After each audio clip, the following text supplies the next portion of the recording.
Hello, hello, everybody. Welcome back to the Kaiju Council. I am Wolf of Dimensions, your host, and I'd like to say it is good to be back. Had some difficulty. I already said. I'm in school, marching stuff. That stuff will be over soon. Soon, marching band will be over, and I'll be able to do some more stuff. And I have been trying to apply to colleges and all that. But new news, guys. I have partnered with YouTube. I am at the age where I really need to have some line of work, and I'm going to make this channel. I'm taking the next step, and I'm going to make this something like a job for me, because I'm going to need that, and I'll have college, I'll have all of that, and I'll have my own stuff to take care of.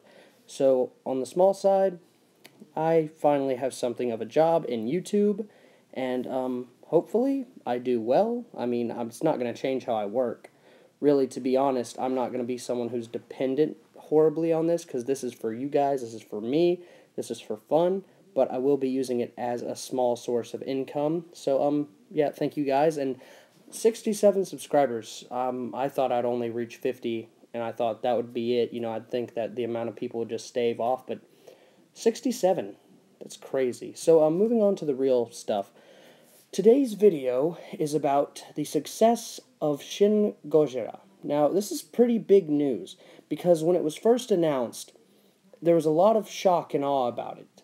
But, as things started going down, people thought that this movie wouldn't get that far, which is a big deal, because if a Japanese Godzilla movie didn't make it, you would see a less chance of him ever appearing in the next 20 to 30 years, maybe.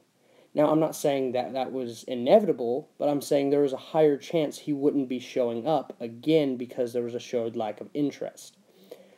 But, however, the American version, people seem to like it. It's pretty good. The only issue most people had with it is that there was not that much Godzilla. They were trying to go with a Jaws effect, but, personally to me, I thought it was built okay, and I liked the characters. It's just that a Jaws effect doesn't work on a giant monster, in my opinion. So, this movie came with its success and its failures. There are plenty of people around the internet doing what they do, hounding others for attacking them, saying that they're 2014 fanboys, or saying that this suit and design is garbage and the story plot's garbage. And I see it like this. If you're going to live your life putting things down, then why even get involved? If you're going to sit there and make fun of someone's work who someone spent time on, just don't. There's no point. We're all people, and we all work hard at these things we do. I've learned that especially through this. This isn't easy work. This isn't simple. I enjoy it, but I can spend up to days editing something trying to get it just right. It's a job. It really can be.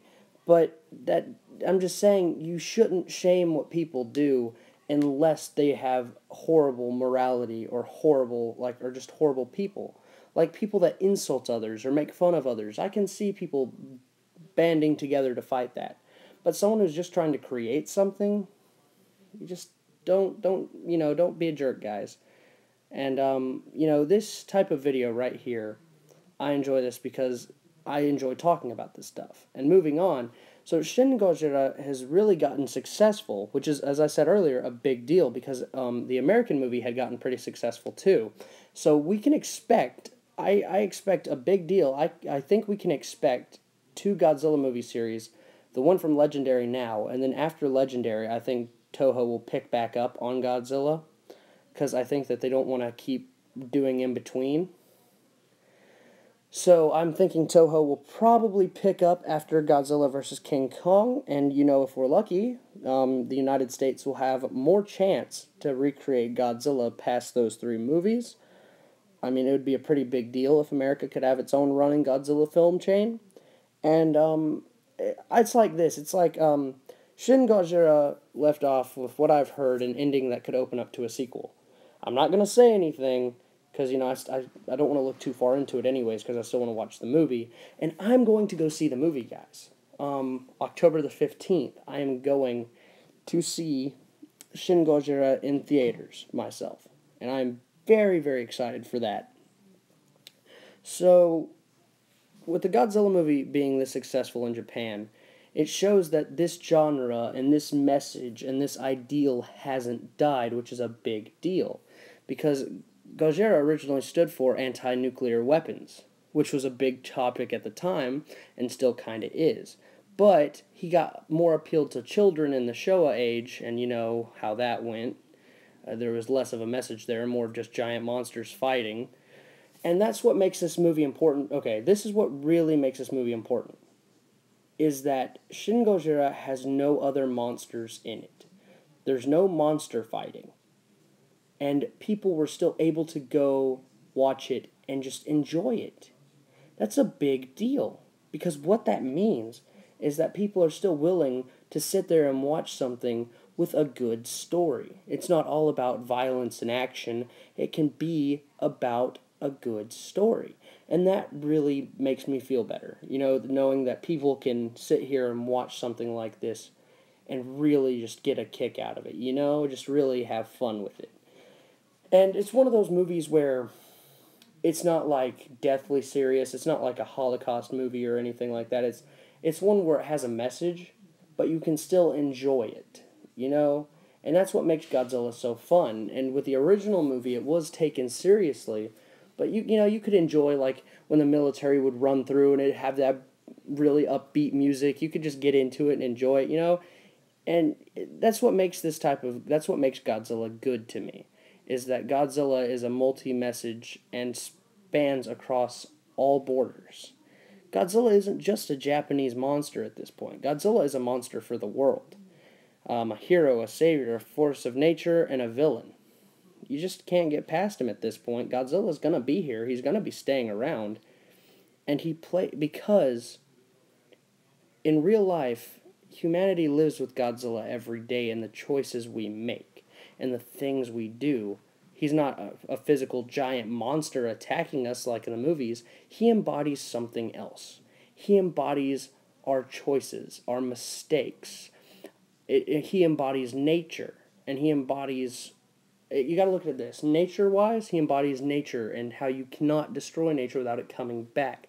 He embodies the evil in us. He embodies the best in us. He embodies the savior, the villain, and he embodies nature. He's a message. And most of all, he is a message to show that no matter what you do, you can't escape the choices you make. And that's why Godzilla sends such a powerful message, and that's why he is so successful.